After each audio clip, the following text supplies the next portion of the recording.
Hey there, everybody. This is Adam Zundel for CollegeSoccerNews.com. Pleased to be joined by Notre Dame midfielder Nick Besler. Nick, how are you today? I'm doing well. Thanks for having me on. Well, it's been a big year for not just you, but your entire household. Tell us how that's been the last 12 months.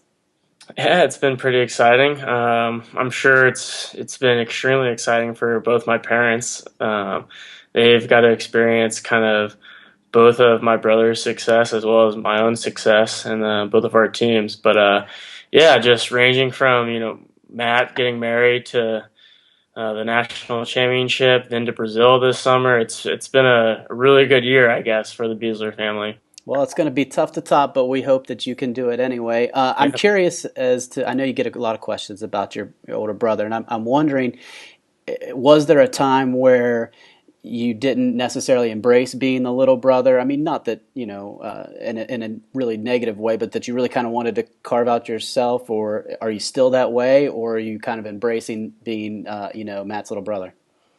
Yeah, I don't think I definitely don't look at it in a bad way. I know a lot of people like I'm the younger brother and I'm in his shadows a lot, but I think I mean it's fine. My brother doesn't put any pressure on me, which is great, and I think the way he handles it, just complimenting me and trying to he keeps reminding me to make my own path and to do my own thing, which is they're just great reminders, but.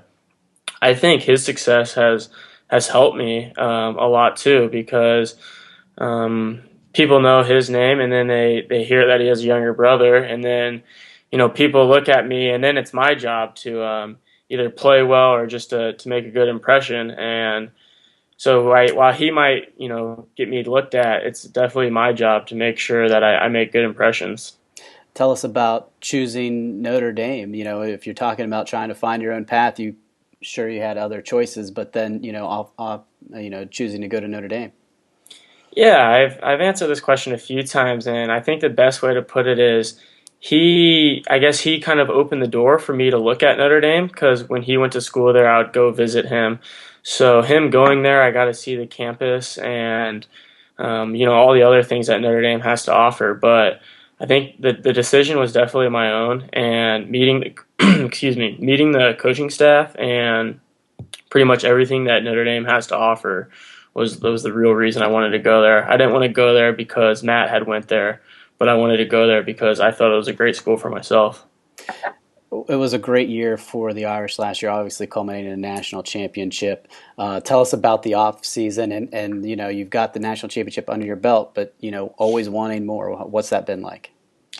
It's been a good journey. I mean, obviously we did what we wanted to do last year, and sometimes it can be hard to replicate the determination and the motivation during an off season after you've come off some success. But everybody on our team has done a really good job, and we're trying to send out constant reminders during the off season that this year is only going to be harder. Every team wants to beat us because we did win it all last year, and we're going to get everybody's best game. So, kind of having that in the back of our mind is kind of drove us or pushed us through the off season. And I think we had a really good off season, a really good spring, and now that preseason ended up, I think we learned some things from our coaching staff and got our freshmen acclimated to the school, and I think we're ready for another big year. Is it too early to know what your team's identity is, or is that something that you start with and you try to go through the year and try to reinforce that, or does that just kind of develop organically? I think you have to have somewhat of a foundation for that. We're definitely a blue collar team. We don't really have, we might have one or two players that shine, but that every team has that. And but overall, I think our whole team, gets down to work and they'll do anything for each other. And so I think our foundation, like I said, is just a blue collar mentality, working harder than the other team, and then the quality of some individuals will show out as well. Heading into this year, obviously one of the key parts from last year was Harry Ship, and have you seen other pieces? Kind of, he's not you're not going to duplicate Harry, obviously, but have you seen other players try to fill in that role, and how's that gone? Yeah, I think. I mean, obviously Harry was a really key player to our team last year, but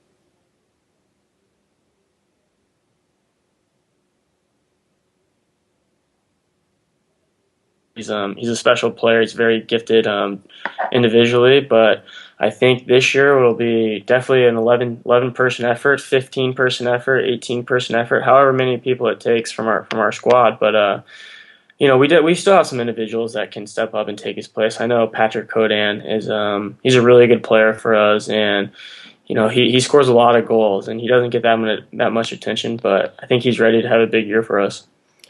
Let's talk a little bit about the schedule, and now you are an ACC member. How did that go last year, and did you see any benefit from being in the ACC when it came to NCAA tournament play? I mean, you came from a solid conference in the Big East, but was there any changes?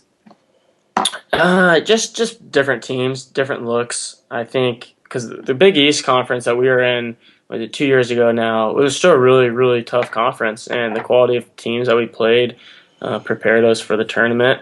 And so the change to the ACC wasn't too different as far as quality goes. I think now the ACC is just a little bit better. There's some really good teams in here, so each game prepares us for tough NCAA tournament matches. How were the environments in the ACC? Was it you get to go to just some different places, and some support is pretty good in some of those locations. How maybe exciting was it to go to a new place and get yelled at by new fans? Yeah, it was. I didn't get to go to as many places last year due to a foot injury, but from what my teammates were saying about places like Wake Forest and places like that, they said that the fans were great. They said they were really loud and heckling them quite a bit, throughout the whole game, and they enjoyed it. So I'm excited for this season as well. All right, so let's go ahead and kind of break down the squad. Just kind of give us your scouting report on the early going here for the Fighting Irish. I think it's going to be similar to previous years. We're going to have a solid defense. We're returning, if you include our goalie, we're returning 4 out of the 5 back line, and our midfield our midfield stays the same.